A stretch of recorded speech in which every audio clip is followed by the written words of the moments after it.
Doutor Alessandro Silva, cirurgião buco-maxilofacial, que é cirurgia ortognática, harmonia facial. É uma cirurgia que eu não entendo, não conheço, mas ele vai explicar pra gente direitinho já já. Boa tarde, bem-vindo. Tudo bem, doutor Alessandro? Boa tarde, Nani. O que seria essa cirurgia? Essa cirurgia basicamente é de correção dos maxilares. Então, a ortodontia ela visa alinhar os dentes, mas quando os maxilares eles se desenvolveram de uma forma inadequada, ela visa corrigir eles, promovendo a função e promovendo a estética facial também. Certo, porque a gente sempre sabe que as pessoas mordem torto, estragam os dentes, tudo, né? Isso. Isso é muito complicado. Bem-vindo. Vamos entender um pouco dessa cirurgia com o doutor aqui, Alessandro? Boa tarde, bem-vindo. Boa tarde, Nani. Prazer, viu? Prazer e obrigado pelo convite. Viu? Sempre bom receber para a gente dar as informações. Doutor, me explica um pouquinho dessa cirurgia, em que caso ele é usado? A cirurgia ortognática, pelo nome, ela explica que orto é correto e gnato são os maxilares. Então, é corrigir os maxilares no melhor relacionamento entre eles. É muito comum o paciente se submeter a um tratamento ortodôntico e falar, olha, eu coloquei aparelho durante 2, 3 vezes, eu tiro o aparelho e os meus dentes voltam, né? Ou o paciente relatar problemas da articulação, que aí ele sofre uma via crucis até descobrir... Ele sofre uma via crucis até descobrir que o problema dele está relacionado com a oclusão, com a mordida. A mordida torta que eles Torta. falam, né? E às vezes ele não consegue corrigir somente com o aparelho. Então a cirurgia, ela é um passo para conseguir esse correto alinhamento dos dentes. O que basicamente se faz? Essa movimentação é feita cirurgicamente, né, em ambiente hospitalar, e aí corrige-se a mordida junto com a face. Então aqueles pacientes que são classe 3, né, que o queixo para frente, ou o padrão 2, que o queixo é para trás. Então existe uma classificação básica, que é 1, 2 ou 3. E não é por severidade, é por classificação. Então 1 é o normal, que a gente chama de classe 1. Classe 3 é para frente e classe 2 é para trás. Então o que nós fazemos? Basicamente é feita um reposicionamento, né, uma fratura, e reposiciona esse osso. Quanto tempo? Como que é essa cirurgia? O tempo de recuperação? Então, depende da complexidade. No passado se usava fio de aço. Então, às vezes a população...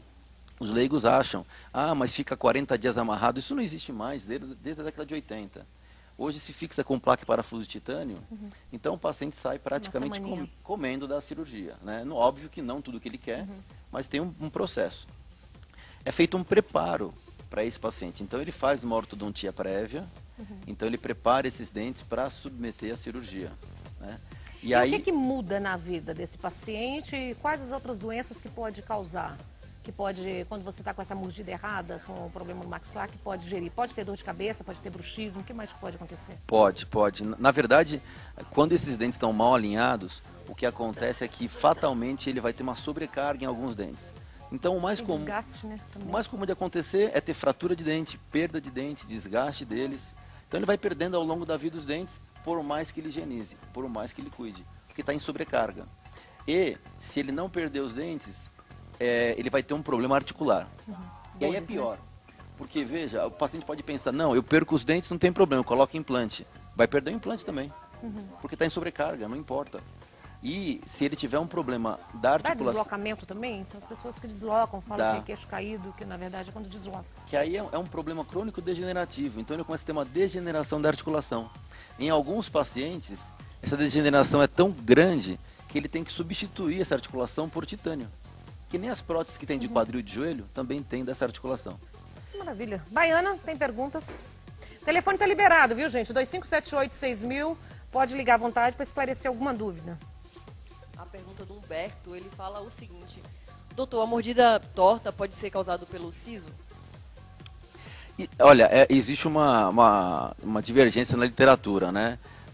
Não necessariamente, porque o siso... Ele é o terceiro molar, então ele teria que ter uma força tremenda para movimentar os dois molares, os pré-molares para apinhar. O que acontece é o seguinte, existe um crescimento terminal da mandíbula, que ela ocorre por volta dos 18, 19 anos, e que coincide com o nascimento do siso. Então, popularmente se teve essa culpa do siso, né? E o dente do siso? Fala um pouquinho sobre ele. É necessário? Você pode ficar? Você tem que tirar? Tem que extrair? Não? É um dente mais fraco? Não, o dente do siso é como outro qualquer. Desde que ele esteja na boca, para suprir a função dele, que é mastigar. Né? A gente tem dente na boca para mastigar. O problema é que a grande maioria da população não tem espaço para esse dente nascer. Então, tem que tirar. Porque esse dente lá, mesmo que ele esteja incluso, né, dentro do osso, ele pode causar ao longo da vida o aparecimento de tumores, de cistos, de neoplasias, às vezes, que só vão ser detectadas quando elas estiverem com uma dimensão maior. Então, se o dente não está na boca, em condições de ser higienizado, em condições de suprir a função mastigatória, isso quer dizer, morder com o de cima, ele tem que ser tirado. De tal sorte que, se eu tirar o de baixo, fatalmente eu acabo tirando de cima, mesmo que ele tiver opcionado, porque ele não vai ter o contato com o de baixo. O que acontece quando ele não tem contato? Ele vai erupcionando, ele vai descendo, e aí ele vai começar a sofrer um obstáculo. Bate Isso a nele longo antes. prazo, né? A longo prazo. E como que é feita a cirurgia? Voltando no assunto de hoje, do maxilofacial aí, que é essa cirurgia, acontece também com crianças ou não? Então, na verdade, essa vale orientar o telespectador que é uma especialidade odontológica. Então, um cirurgião dentista, que ele é especializado nisso, né, faz pós-graduação, e aí submete o paciente a uma cirurgia em ambiente hospitalar. Essa cirurgia é toda feita por dentro da boca, então não tem cicatriz nenhuma. Tá. Né? Na verdade, é um problema de desenvolvimento. Então, A partir dos 18, 19. mas assim, a gente não opera a criança, dificilmente opera, a não ser nos casos severos, né? Espera o paciente terminar o crescimento, senão você pode ter alguma recidiva. Então espera o crescimento. Mas, quando o paciente tem um padrão em que ele vai desenvolver esse problema, não necessariamente o aparelho consegue impedir. Se você tem um padrão genético para ter 2 metros de altura, não adianta te colocar numa caixa, você vai ter 2 metros de altura. Óbvio que existem alguns fatores locais que podem te ajudar. Interferir um pouquinho. Mas se o paciente ele vai ser classe 3, ele vai ser prognata, é só aguardar que ele vai ter que ser E operado. uma vez feita a cirurgia aí, como é feito esse preparo? Quanto tempo... Se não volta novamente? Assim, quanto tempo depois fica sempre definitivo? É uma coisa definitiva? É uma cirurgia definitiva? Ou pode rescindir de num futuro mais próximo você ter algum problema novamente? Não, é uma cirurgia definitiva, né? Então é um benefício que o paciente vai colher para o resto da vida. Agora existem a recidiva, né? Que ela pode ocorrer como qualquer outra cirurgia. Mas graças a Deus a recidiva é pequena, desde que você seja avaliado por um bom profissional, né? Quais são os profissionais que acompanham essa cirurgia? Normalmente o cirurgião bucomaxilo, Bucomaxilo. né? O ortodontista e o clínico geral, que é o dentista que vai fazer restauração, essa parte. Mas em alguns casos também tem que envolver outras especialidades, né? Às vezes a cirurgia plástica, o otorrino, porque tem pacientes que têm síndromes. Então a gente tem que atuar em equipe, né? Que nós chamamos de interdisciplinar.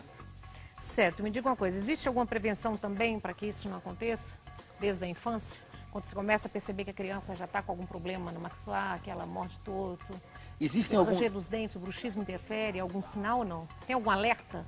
Então, é bom fazer um acompanhamento no dentista porque ele consegue detectar que o desenvolvimento não está ocorrendo adequado. Existem alguns aparelhos ortopédicos que podem promover, mas se o potencial dele é muito severo, aí não vai adiantar nenhum aparelho, que ele vai acabar tendo a desarmonia, né? Eu tenho depois alguns vídeos e... Tem, não é? Vamos mostrar as imagens então, que você vai explicando pra gente. Tem umas fotos, né? E Mostra, depois por favor, gente. Coloca as imagens vídeos. na tela pra gente ver.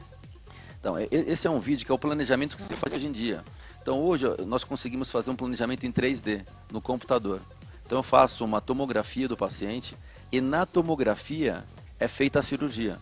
Então, eu tenho uma precisão de décimos de milímetro, né? E aí eu transporto todas essas informações para o centro cirúrgico. O grande benefício disso é a precisão e também a parte de visualização. O paciente consegue ver o que está acontecendo com ele. Então você pode ver ali que os segmentos estão sendo movidos, né? E aí eu tenho como planejar, inclusive se eu preciso realizar algum enxerto nesse paciente ou não, qual a distância... Em alguns casos usa esse enxerto? Precisa. Em alguns casos a gente Precisa do enxerto? Precisa. Esse Então, enxerto... retirado. Como é feito esse enxerto? Então, ou eu posso tirar da própria região intrabucal, Intrabucal mesmo? posso, ou eu posso tirar às vezes do ilíaco, que é do quadril, ou eu posso utilizar de banco. Banco que pode ser Motivação. ou de cadáver ou então de biomateriais. Mas aí existe o risco mais de rejeição, né? Não necessariamente, não. O biomaterial é bem utilizado. A minha primeira opção, lógico, é sempre Pra pessoa enxerto mesmo. autógeno. Mas quando a magnitude de enxerto que eu preciso não é suficiente, eu associo o autógeno ao de banco. Certo. Baiana, tem perguntas? Temos a pergunta da Helena, ela quer saber o que acontece com quem tem bruxismo. O que causa?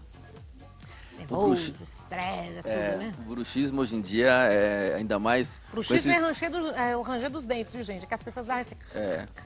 Com esses problemas que o deputado falou, então vai ter muito... Vai ter gente com muito bruxismo a partir de hoje, hein? Verdade.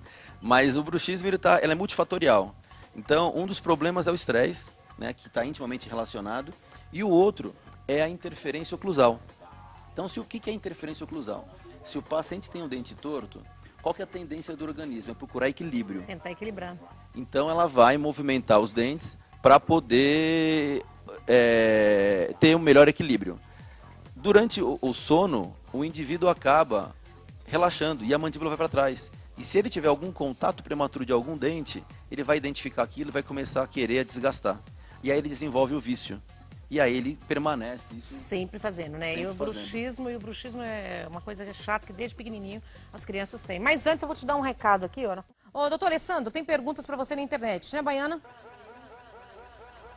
Elizabeth quer fazer uma pergunta.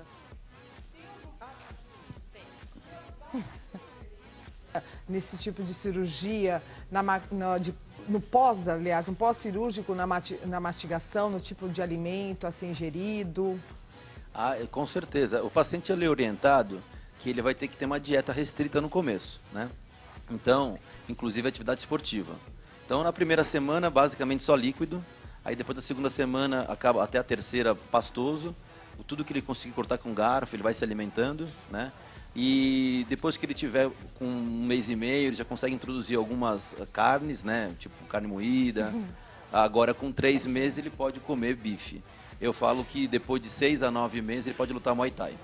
Então, mais ou menos, o pós-operatório é assim. Os pacientes eles não se queixam de dor. É uma cirurgia que realmente eles não se incomodam. Um tempinho bom para perder um pezinho também, isso né, que eu ia falar.